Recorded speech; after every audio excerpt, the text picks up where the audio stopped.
Hola, ¿qué tal? Guille Rodríguez. En esta ocasión voy a hablar sobre el gobierno de Victoriano Huerta. Si bien es cierto, Huerta asumirá la presidencia después de los 45 minutos de este presidente interino que mencionamos en su momento, que era eh, Pedro Lascurain. eh, Obviamente Huerta estará hasta 1914. Cabe aclarar algo, si bien Huerta intentó ganar la simpatía de los Estados Unidos, puesto que tenía el respaldo de Henry Wilson, la realidad es que habían cambiado las cosas. Ya estaba Woodrow Wilson como presidente. Recordar también que en Europa se están dando estos previos, ¿no?, a lo que va a ser la Primera Guerra Mundial. Por cierto, hay una película buena en Netflix, si tienen la oportunidad de verla, que se llama Sarajevo. Sí, Sarajevo, sí. Pero bueno, eh, resulta que cuando Huerta está en el poder, Venustiano Carranza se organiza con otros gobiernos estatales del norte del país y va a proclamar el llamado Plan de Guadalupe. Aquí tendrá como un apoyo, o tendrá de apoyo, a Francisco Villa, a Pablo González y a Álvaro Obregón, entre otros. Álvaro Obregón será responsable de la división del noroeste, Pablo González del noreste y Francisco Villa de la llamada división del norte. Cabe aclarar también el papel que tendrá Felipe Ángeles, que después de los acontecimientos que narré el video pasado, pues Felipe Ángeles se va a incorporar a la división del norte y ya para ese momento se había convertido en un gran artillero. Sin duda alguna es fundamental para lo que platicaremos más adelante, sobre todo en las llamadas guerras del Bajío. Si bien al principio el gobierno de Huerta tenía la ventaja, Huerta decidió aumentar el número de generales, aumentar el ejército, hacer la leva, es decir, reclutar para debilitar a Carranza y a su movimiento, pero no fue fácil. Cabe aclarar también que la frontera entre México y Estados Unidos había cerrado. La venta de armas también se había limitado y por lo tanto Huerta se ve en la necesidad de comprarle armas a Alemania. El barco que Huerta envía a recoger estas armas va a ser el mismo barco que llevó en su momento a Porfirio Díaz al exilio. Recuerden que Porfirio Díaz se va a Francia a exiliarse. Es el barco Ipiranga. El barco Ipiranga, una vez que recoge las armas en Alemania, su destino es el puerto de Veracruz. Y curiosamente los norteamericanos van a impedir que el barco Ipiranga arribe a Veracruz en tiempo y en forma. Pero ahorita voy para allá.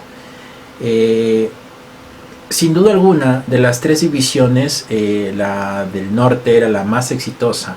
Pero obviamente existían diferencias entre Carranza y Villa, que van a ser fundamentales. También tendrá críticas Victoriano Huerta, perdón, con Belisario Domínguez, un senador que inclusive denunciaba al gobierno de Victoriano Huerta.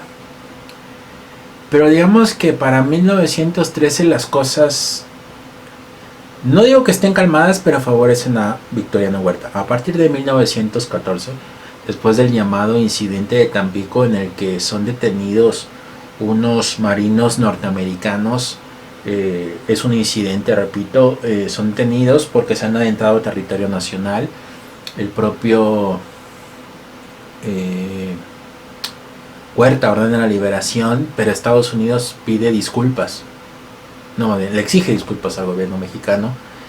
De lo contrario van a bloquear los puertos, y efectivamente así fue, los puertos fueron bloqueados, el puerto de Veracruz también, para evitar que el barco Ipiranga arribara a costas mexicanas y con ese nuevo armamento Huerta poder vencer de una vez por todas a Carranza y compañía.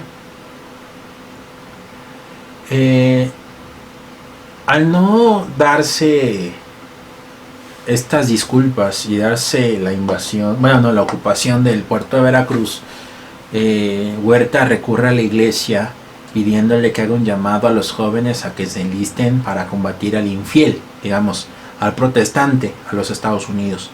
Obviamente Huerta intenta ganar tiempo invitando a Carranza y a los demás alzados ante esta amenaza, no lo va a conseguir. Obviamente Carranza por su parte protesta, porque obviamente Carranza en este movimiento del Plan de Guadalupe se proclama primer jefe, o el jefe del movimiento. Obviamente muchos jóvenes acuden al llamado de la iglesia, pero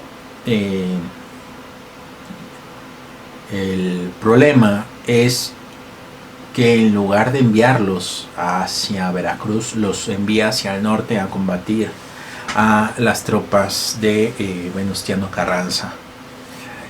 Ante estos hechos hay una reunión en el Niagara Falls, las cataratas del Niágara.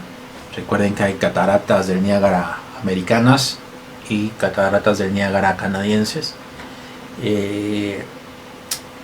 donde participa Argentina, Brasil y Chile, y pues obviamente las soluciones de que Huerta renuncie.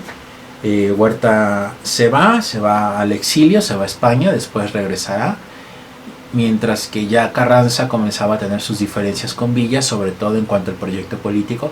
Villa decía que ellos habían hecho la revolución, pero no eran capaces de gobernar, a diferencia de Carranza, que quería gobernar.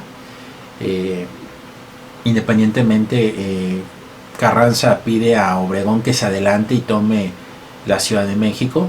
Inclusive Obregón será responsable de los acuerdos de Teoloyucan, con lo cual desaparece el ejército porfirista, ¿no? Porque obviamente el ejército se mantenía, pero era el porfirista, entonces ya era necesario desaparecerlo, y en su lugar el ejército constitucionalista. Eso es los tratados de Teoloyucan. Sin duda alguna, después de esto, aunque Carranza ya está en la Ciudad de México, Carranza buscará llegar a un acuerdo con las diferentes facciones políticas. Ya se había dado un acuerdo entre Francisco Villa y Álvaro Obregón en Torreón, de crear una convención o convocar una convención donde fueran todas las facciones revolucionarias a discutir el nuevo proyecto. Obviamente Carranza tenía una finalidad, así que Carranza pues citará una convención. El problema es que esta convención fracasa porque se da en la Ciudad de México, y se convocará una nueva que va a ser en Aguascalientes, la cual los resultados no van a favorecer a Carranza, y esto va a dar pauta a una de las etapas más complicadas y más sangrientas de la Revolución Mexicana. Estamos hablando de una guerra civil, dos proyectos, uno encabezado por Carranza y el otro encabezado por Francisco Villa. Sin duda alguna, el texto más bien el capítulo que escribe Javier García Diego, en que está en su libro de texto, es muy bueno, y van a poder entender un poco los diferentes grupos, ¿no? Que representan y que están presentes en la revolución. Pero bueno, creo que me parece que aquí la vamos a dejar, y nos vemos en el próximo video. Nos vemos. Hasta luego.